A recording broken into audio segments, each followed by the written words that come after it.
السلام عليكم ورحمة الله وبركاته. ازيكم حبايبي؟ عاملين ايه؟ يا رب تكونوا بخير. معاكم سهير ومودي، والنهاردة هنعمل ايس كريم بالفراولة. اتمنى انها تعجبكم. في 5 دقايق هنكون خلصنا ايس كريم. يلا بينا نشوف المقادير. عملنا الايس كريم الفراولة ده ازاي. اتمنى ان الفيديو عجبكم. ما تنسوناش في اللايك والشير. سهير ومودي. السلام عليكم ورحمة الله وبركاته. ازيكم حبايبي؟ عاملين ايه؟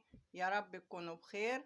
معاكم سهير ومودي، والنهاردة ان شاء الله هنعمل فيديو جديد. حابة اشكركم، وحشتوني جدا جدا، واشكركم على التعليقات الجميلة اللي انتوا بتبعتها لي. ما تحرمش منكم يا رب. والنهاردة هنعمل فيديو جديد. يا رب الفيديو يعجبكم. هنعمل ايس كريم. تعالوا نشوف هنعمل الايس كريم ده في 5 دقايق. بسيط وسهل، ان شاء الله هيعجبكم. اول حاجة نقول يا رب يشفي كل مريض، يا رب يرحم امواتنا، ونصلي على الرسول عليه الصلاة والسلام. يلا نشوف المكونات هنعمل ايه. عندنا هنا بسم الله الرحمن الرحيم. عندنا هنا فراولة متفرزة. لازم يا حبايبي تكون متفرزة زي ما انتوا شايفين كده. تجيبوهم تغسليها وتفرزيها. عندنا هنا سكر بودرة. عندنا هنا كريم جانتيه. عندنا هنا نص كوباية لبن. وعندنا دي ايه عسل كلوكوز. بدوت مش غالي يا حبايبي، بيقعد فترة طويلة، ب10 أو ب12 جنيه. مش غالي. هناخد منه برضو معلقة، وهنشوف هنعمل ايه الايس كريم ده في 5 دقايق ازاي. سهل وبسيط، ولا في اي تكلفة. في 5 دقايق وانتي قاعدة كده هتعمليه. نسمي الله. بسم الله الرحمن الرحيم.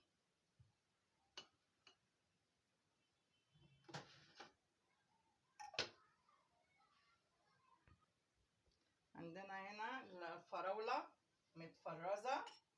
نوسع كده لنفسنا كده زي ما انتوا شايفين كده.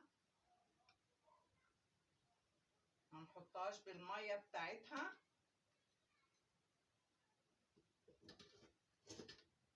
اهي المعلقة.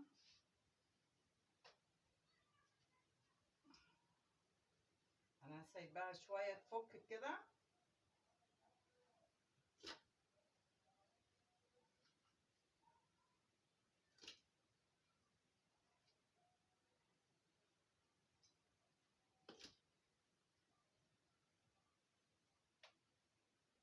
مش هنحط المية بتاعتها اهي، عشان احنا مش عايزين سوائل ولا اي حاجة خالص.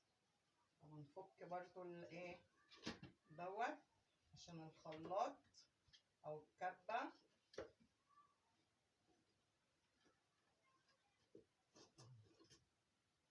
نحاول نفكها.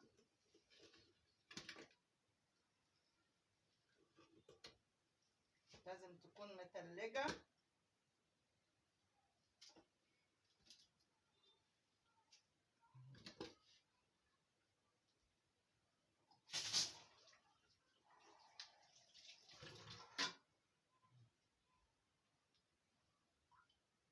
عندنا هنا نص كوباية اللبن اهي. عندنا نص كوباية سكر. لازم يكون سكر ايه ناعم عشان يدوب معاكي. ما ينفعش ايه نحط سكر حبيبات في الوصفة دي كده. عندنا هنا سكر نص كوباية برضو كريم جانتيه خام. لو مش خام ما تحطيش سكر، لكن ده خام انا بحط ايه فيه السكر اهو زي ما انتوا شايفين كده. وعشان يبقى ليه مطاطية كده انا هحط له معلقة عسل جلوكوز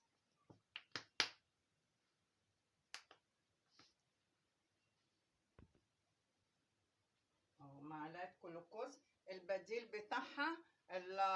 لو انت ما عندكيش عسل جلوكوز حطي عسل نحل، او حطي شربات تقيل بتاع بتاع الكنافة، يعني اي حاجة من التلاتة دولت تحطيها. اهو معلقة كده حلوة عشان تديكي المطاطية زي بتاعت بره كده. في 5 دقايق هتكون انت مخلصة الايس كريم، مش هياخد معاكي وقت ولا اي حاجة خالص. كله ده هنضربه مع بعضه كده.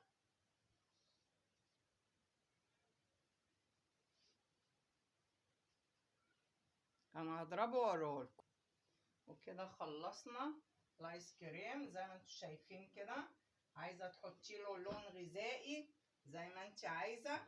شوف الكميه قد ايه، بسم الله ما شاء الله اهي.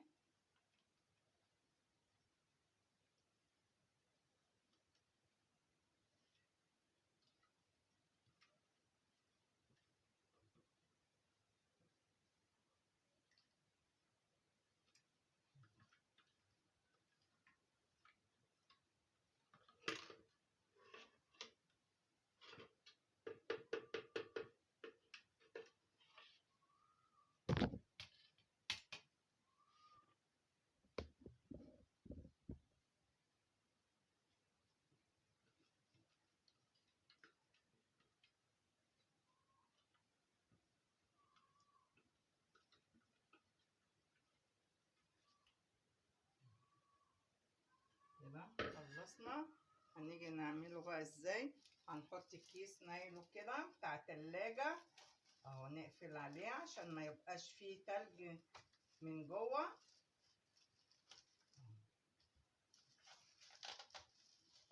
وهنحطه في الفريزر